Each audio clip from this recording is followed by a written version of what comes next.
living life every day, late at night, not okay. All I want, and I pray.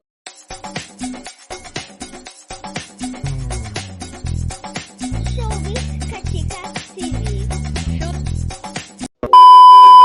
Hello mga kachika! Ngayong araw nga December 12, 2025 ay sineselebrate nga ng concert queen na si Miss Paps Fernandez ang kanyang ika-59th birthday. Bagamat ngayong araw nga ang kanyang birthday celebration, isinelebrate na nga niya ito last 2 days, December 10, 2025 sa Sky Bar ng Soler North. At ito naman ay dinaluhan ng kanyang mga malalapit na mga kaibigan sa loob at labas ng showbiz industry.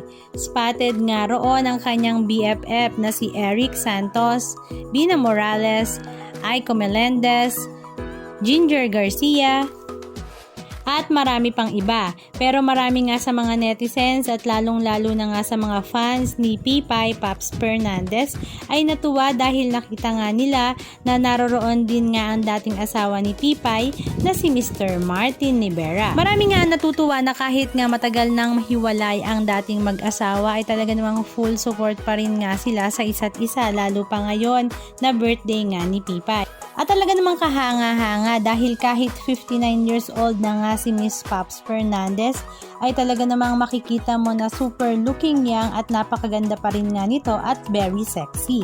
Halika at panoorin natin ang ilan sa mga video clips ganap na kanyang ibinahagi. Cheers! Happy birthday, Pops! We love you!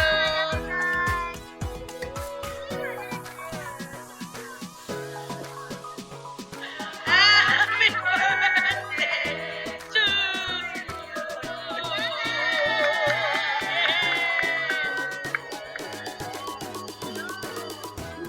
We love you, Pops!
Anong masasabi nyo mga kachika? Just comment down below. And please don't forget to subscribe!